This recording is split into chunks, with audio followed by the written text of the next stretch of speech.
امام علی علیہ السلام اللہ کے بندوں کو انسانی دماغ کی طاقت کے بارے میں بتا رہے تھے۔ اتنے میں ایک شخص پوچھنے لگا، یا علی، کیا انسان کسی دوسرے انسان کے بولے بغیر اس کے دماغ کی بات سن سکتا ہے؟ بس یہ کہنا تھا تو امام علی علیہ السلام نے فرمایا، ہاں، یاد رکھنا، انسان کے پاس صرف یہ 5 حواس نہیں جس سے وہ دیکھتا، سنتا، چکھتا، سونگھتا یا چھوتا ہے، بلکہ اللہ نے ان حواس سے مبرہ بھی ایک حواس کو خلق کیا۔ وہ کہنے لگا، یا علی، وہ حواس کون سا ہے اور کیسے ہو سکتا ہے کہ دوسرے انسان کی بات بغیر کہے دوسرا انسان سن لے؟ امام علی علیہ السلام نے فرمایا، یاد رکھنا،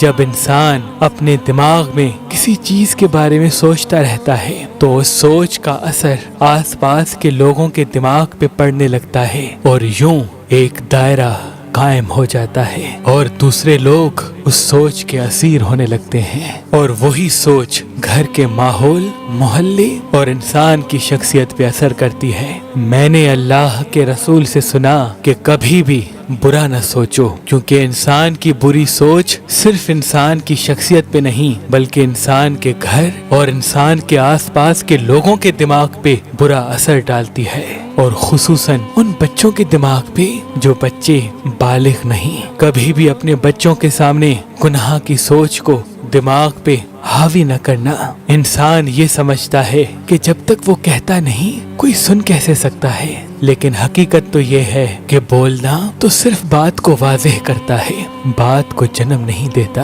اللہ نے انسان کے دماغ میں ایسی طاقت عطا کی جو کسی کے بھی دماغ کے چلتے ہوئے خیالات کو معلوم کر سکتی ہے۔ تو اس نے کہا، یا علی، اس طاقت کو کیسے بڑھایا جائے، ہر کسی کے خیالات کو کیسے سمجھا جائے؟ امام علی علیہ السلام نے فرمایا، یہ طاقت تقویٰ اور پرہیزگاری سے بڑھتی ہے۔ یاد رکھنا، اپنے نفس کو پاک رکھو اور جتنا ہو سکے حاضر دماغ رہ کر لوگوں کے احساسات اور جذبات پہ غور و فکر کرو، اور اللہ کے مخلوق کے درد کو اپنا درد سمجھو، اور جب بھی کسی انسان کو دیکھو تو یا علیم یا کلیم پڑھ کر پھر دیکھو۔ جب یہ اوصاف تمہارے وجود میں پائے جائیں گے تو تمہارے دماغ کی طاقت جس سے تم دوسروں کے دماغ کے خیالات جان سکتے ہو تم میں بڑھتی جائے گی، اور یوں تم بغیر سنے لوگوں کی باتوں کو معلوم کر سکو گے۔ جب سورج گرہن آتا تو اللہ کے ولی حضرت شاہ شمس تبریز سبزواری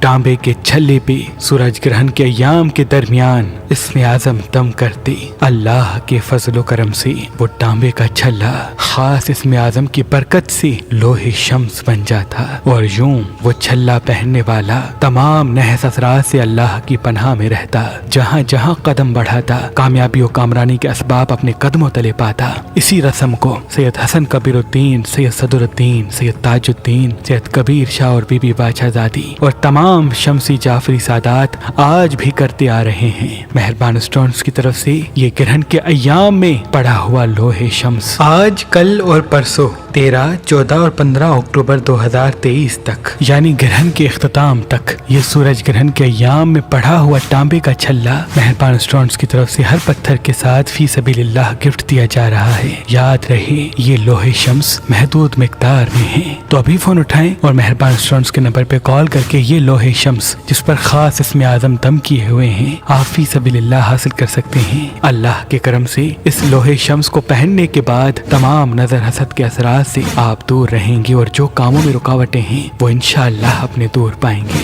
اگر ہمارا نمبر آپ کو مصروف ملتا ہے تو آپ ہماری ویب سائٹ مہربان.com یا ہماری ایپلیکیشن جو گوگل پلے اسٹور اور آئی فون پر موجود ہے ان سے بھی یہ لوح شمس یعنی سورج گرہن کے ایام میں پڑھا ہوا یہ تانبے کا چھلا فی سبیل اللہ حاصل کر سکتے ہیں۔ اگر آپ پاکستان سے باہر رہتے ہیں یعنی UK، US یا UAE میں رہتے ہیں تو امیزون پہ آئے، مہربان اسٹون سرچ کریں، ان سے بھی یہ لوح شمس یعنی سورج گرہن کے ایام میں پڑھا ہوا یہ تانبے کا چھلا فی سبیل اللہ حاصل کر سکتے ہیں۔